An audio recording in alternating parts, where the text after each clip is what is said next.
Thank you for listening. I'm trying to figure out the last time I did one of these. I think it's been about 2 weeks. The holidays and the new year and all of that took a little break from the podcast, but now I am back on board and we'll be doing it every single week for the rest of the year.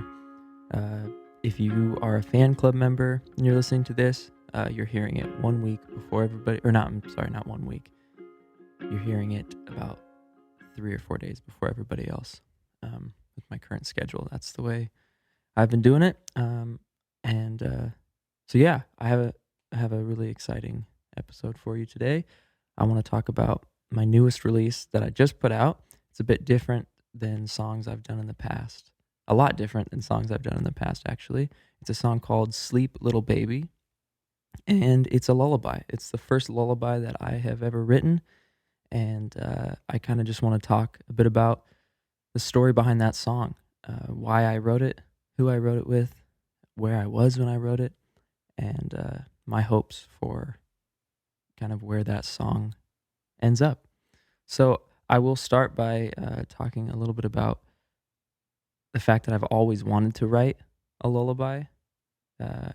Even like when I first started writing songs when I was a teenager, I always thought it would be really cool to write a song that was just for children, because so often as a writer or as an artist in general, you spend so much of your time, being really introspective or kind of ruminating on a thought for maybe longer than you should, and the songs end up being really emotional or sad, and that's been my whole career, is writing sad songs, and I'm very grateful that a lot of people have connected with those songs, but there's always been that thing in the back of my head of, what would it be like to write a song or a lullaby that was completely innocent, and the intention of the song was to, instill some happiness into a little kid's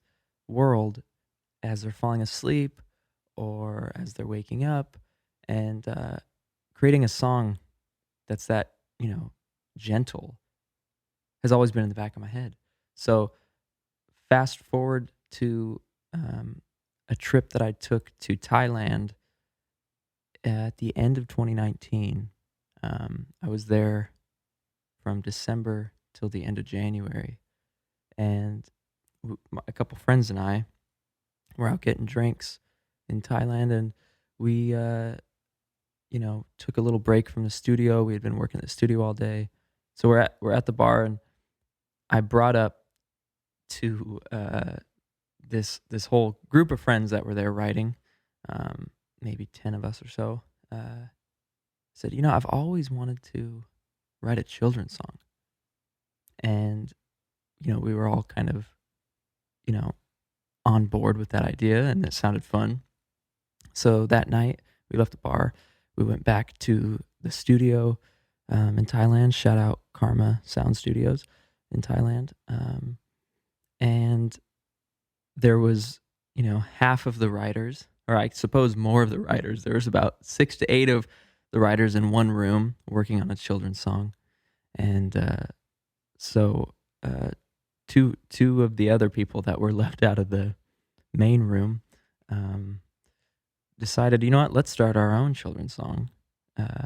Instead of trying to go in the room with the other writers and work on their children's song, let's go ahead and make a better children's song.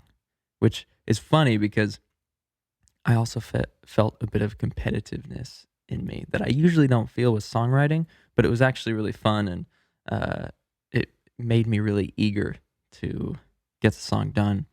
And so my friends, go follow my friends I wrote this song with. Their Instagram handles, I believe, are, my friend Jackson is My Mate Jackson, and then my friend Richard is Richard Judge Official, I believe.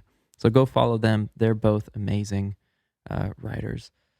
And so yeah, anyway, so we started writing Sleep Little Baby, and the whole time we had the biggest smiles on our faces.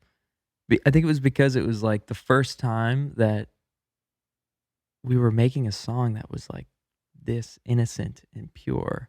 And we were kind of picturing the song kind of plateauing, during this sort of bridge or middle eight that we have. Uh, and at that point on, the song, we knew that we wanted the song to just get quieter and quieter and quieter, so that as the kiddo was falling asleep, there wouldn't be any sort of disruption to wake them up again. So we finished the whole song that night. I think maybe we did it in 3 hours ish, somewhere around there. Um, and I just remember it just felt we were having fun. It reminded me of like how much fun music can be and should be as well. You don't always get happy songs and all of that stuff, and I understand. And there's a time and a place for every sort of song, I believe.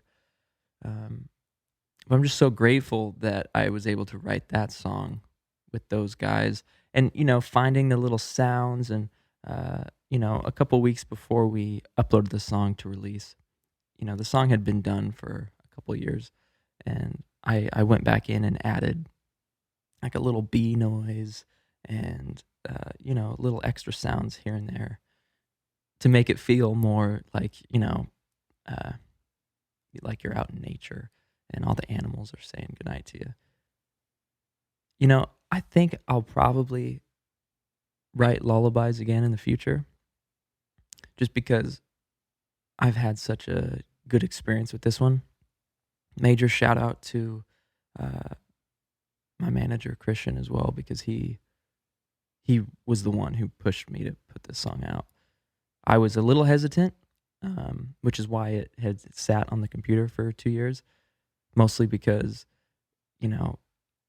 I was thinking to myself, well, does this fit the Mark Diamond catalog or brand, or all of that sort of thing. And and that's a bit larger of a conversation, but I've learned that anything that I do, or anything that I want to do, fits the Mark Diamond brand, because it's me. I get to do it. I get to choose, and I am who I am, and I'm a writer. I'm an observer. all of those things, and so it doesn't matter if I'm putting a song out, the songs that are 99% of my catalog, uh, songs that sound like that, or if I'm making a lullaby, or if I'm writing a TV show, or if I'm writing a children's book, whatever it is. I like creating other little worlds outside of our own, because I think it's fun, and I think it's important, and it's massively healthy for me, and I just love it. So I think if you ever feel like you have to over explain yourself, maybe just don't. You don't need to explain yourself. And I've realized if I want to put out a lullaby, I think that's cool. And it maybe makes me unique as a songwriter. I know that there's plenty of songwriters before me who have written children's songs. It reminds me of when I was growing up, I had and I still do, I had a gray streak of hair on top of my head. And it first started growing there. It was like this, it's a white strand of hair. And it first started when I was in second grade. And I remember being so just torn apart, because I knew that I looked different than other people, and that it kind of made me stand out. And so because of that, people would say, "Oh, Mark, do you have paint in your hair?" And they would make the same joke all the time. And so through grade school, that was kind of the thing that was attached to my identity, was the fact that I had a gray streak or white streak of hair, and would make jokes about, "Mark, are you old? How old are you?" That sort of thing.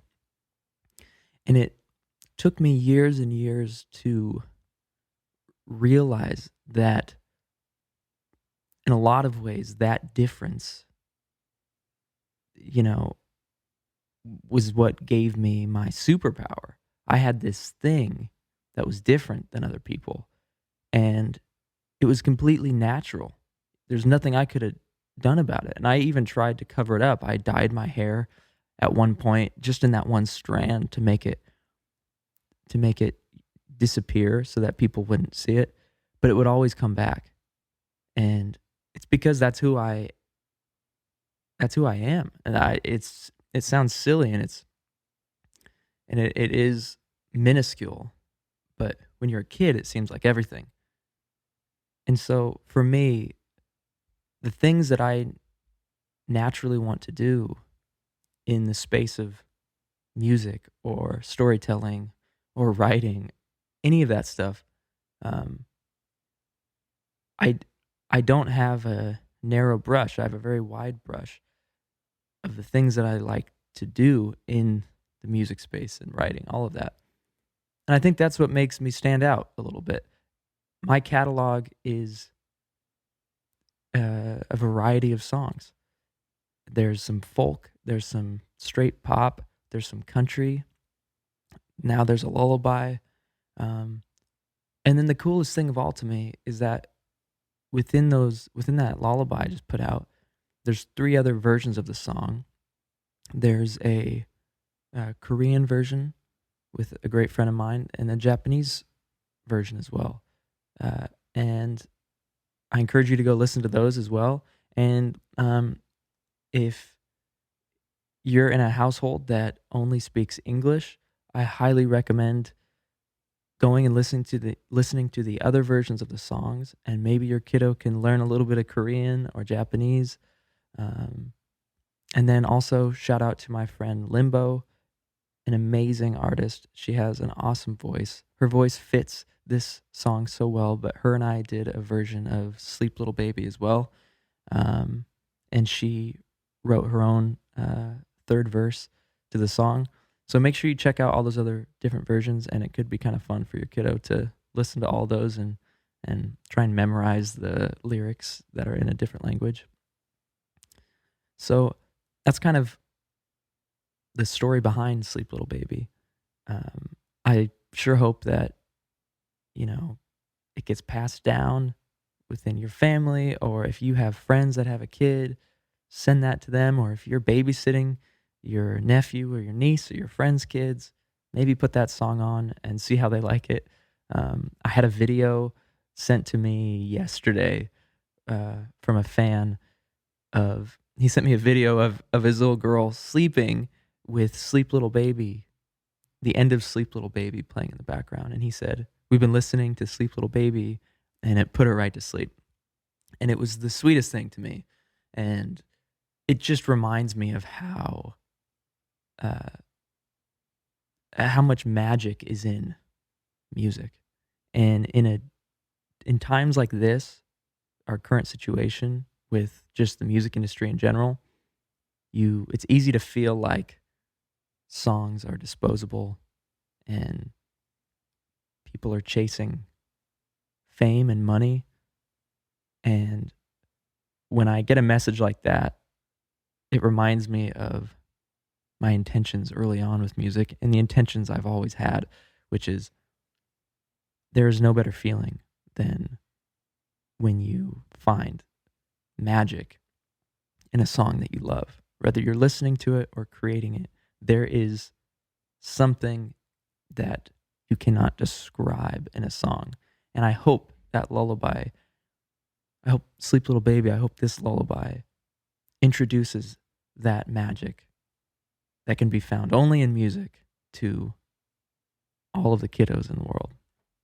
So I know that's a big ask, but I sure hope it lasts forever.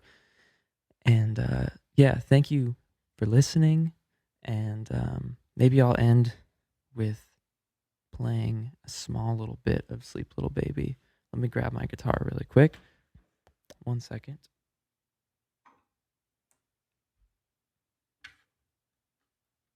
So I'll end with this. I'll end with a little bit of Sleep Little Baby. Oh, 1 second. Gotta get these wires sorted. Okay.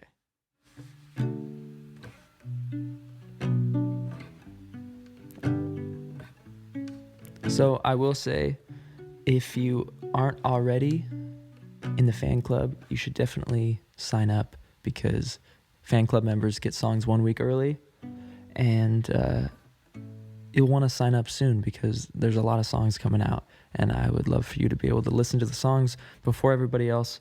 And then also, if you're in Utah and you're listening to this, I have a show on February 26th in Salt Lake City.